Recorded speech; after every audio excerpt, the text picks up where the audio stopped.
Richard Sherman's house was broken into by two or multiple armed robbers in the state of Washington. As somebody who lived in the state of Washington for 20 years, I'm like alarmed, but also not surprised. Jeff, what is your take on this situation here? Here you see the video. From my understanding, Richard wasn't home when this happened, and his wife was able to secure the kids and make sure they were out of harm's way.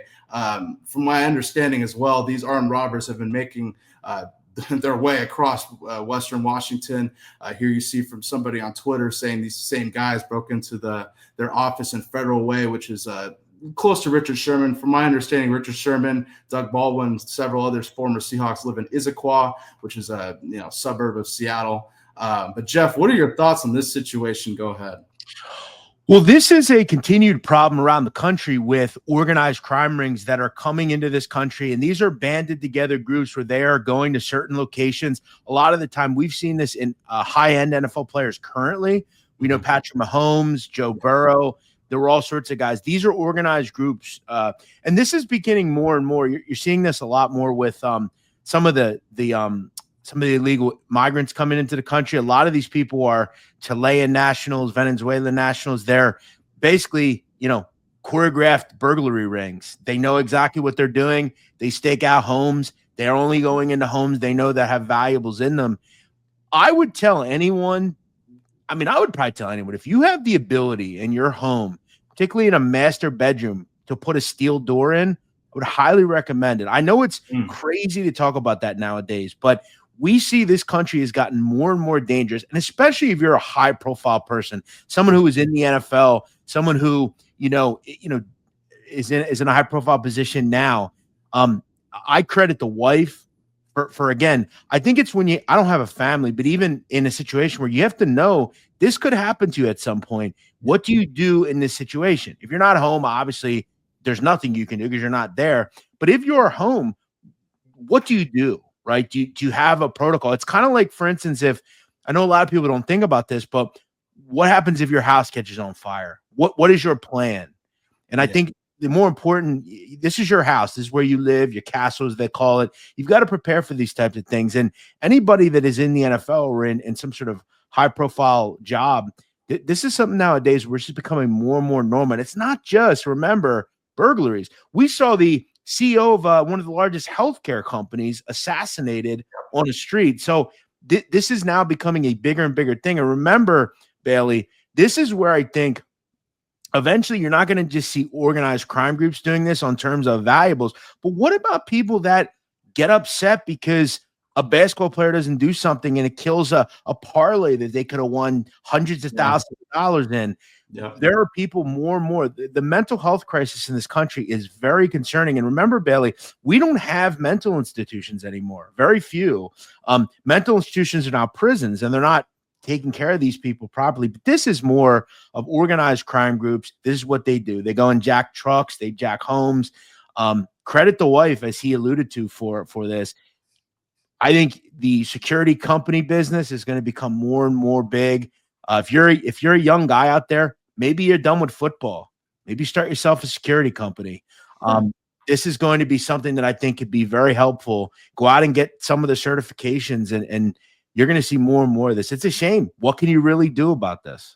Yeah, absolutely. And Jeff, this is something I wanted to ask you because I know you're not a conspiracy guy. I don't know how much you accredit politics or anything to something like this, but Richard lives in the state of Washington, left-leaning. I think the only state left in the country that actually got more Democratic through this last election. Now, I will say the state of Washington, I lived there for 20 years. It's not the state that I grew up in. It has changed a lot in the last 10 years, especially. And Richard don't live in no horrible area. Like, he lives in a nice area, Issaquah, out in the hills, out where there's a lot of people like him that have a lot of money, a lot of nice houses out there. And shit, I can tell you myself, my brother got his car stolen in the state of Washington. Crime is up in that state. And especially the city of Seattle, it's just what it is. How much do you attest that to something like this? Go ahead. That's a very good point, and here's why. These people, the people that are in this photo right here, these are people that are part of organized crime groups, some of which are transnational. They're billion-dollar organizations. A group like Tren de Aragua, which is based out of Venezuela, it's operated for years. They are sending people to this country because in certain states, as you alluded to, the crimes are the laws are so lax.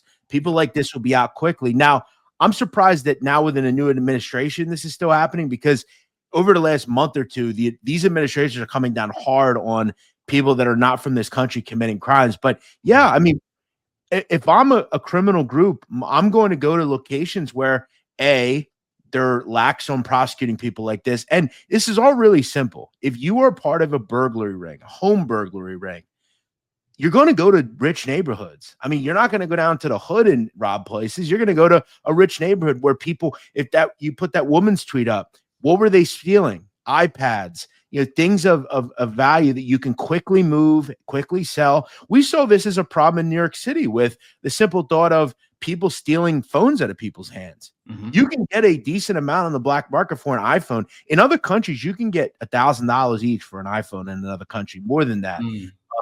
And this is all very simple. We have hundreds of people around the country doing this.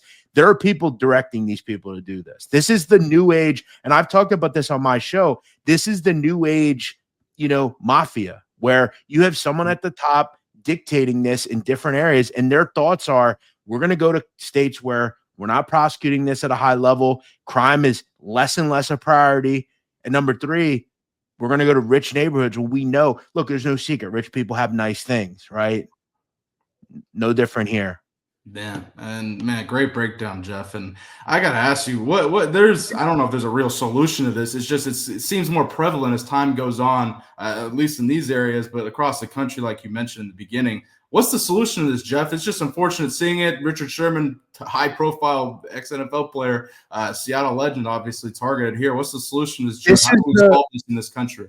This is the direct result of improper borders over the last 4 years. And I don't mean to make this, I'm not a Republican Democrat type of person, but there's no civilized country on the planet that allowed for years on end people to just walk in undetected. Criminal groups, there's reasons they're worth billions of dollars.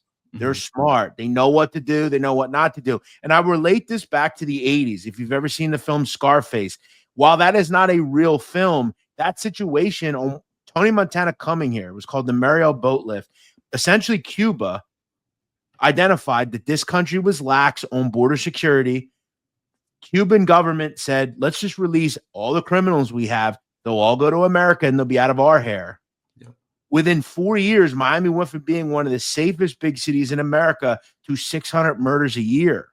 And a film called Scarface was made about it, where the cocaine cowboys, these huge Cuban drug traffickers, all came here and became huge. This is a direct, continued same situation. You can't look at this and say, like, criminal groups are emboldened. They're going to always do this. So they do it and they adapt. Is there a way to stop it? Yeah. I mean, you're going to see more police presence in those neighborhoods. And eventually this country will get back to kind of getting rid of a lot of these criminals and getting them out of this country. But no, this is the result of lax laws, lax border security, and just not prosecuting people. Yeah, and my biggest takeaways from it is the last thing you just said: lax laws, not addressing it and taking care of it. Because now it's you either, as JB says, you either coach it or allow it. Because that shit, I mean, exactly. Washington, they just allow it. They don't put their foot down or put the hammer down and say this ain't happening. The final thing I'll say is my strong advice to anybody, no matter if you're a man, woman, whatever: arm yourself if you're capable of doing that. Number two, get a CCW, a carry concealed permit, go out and use a weapon, go to a range, understand how to properly use it, and plan this stuff out in your house. Just like when you were a kid, when you went to school, you knew what to happen if there was a tornado warning. You knew what would happen if there was an intruder. You got to do that in your own house, because little kids, and in this day and age, everyone thinks everything's fake. It's not really happening. Yeah. And if you have the means, this does sound crazy. And one other reason you have to protect yourself, bro. If someone comes into your home in most states, now it depends whether it's Florida, there are certain states that have the castle doctrine. You can defend yourself with proper force. Yes. Remember, though, if you are in your bedroom, you walk out into your bedroom hallway and you run after a suspect who's in your home burglarizing it, and you shoot him in the back of the head, in the back, you can be charged with murder. That's the insane thing about this world. My strong advice would be to people: if you live at home alone, lock your bedroom door at night. because if someone breaches your door, you have every ability to shoot them with lethal force. You have to know the laws with this stuff because there's a lot of people. And this is the crazy thing. She could have maybe went to jail if she was shooting them as they were running out. You really got to just plan all this stuff out and protect yourself. Yeah, and especially you got to know what state you're in. If she did that in the state of Washington, like, yeah, like they're not on your side there. No, they're going to embolden criminals. That's what they do. Exactly. But Jeff, great breakdown there. I appreciate it. Shout out to Mike Bundy, $20 super chat. Be proficient, be safe, have plans. Well said. Exactly. Amen. You always think it won't happen to you until it happens to you. And then I'll tell you what, and anybody that knows this feeling, there is no better feeling than going to bed every night with a weapon in a drawer next to you. Because again, I'm not saying you're going to be safe, but it's better to have it in the 1 in a million case it'll happen to you. Yeah, better be safe than sorry. Absolutely, Jeff. Well said. And I agree with you there.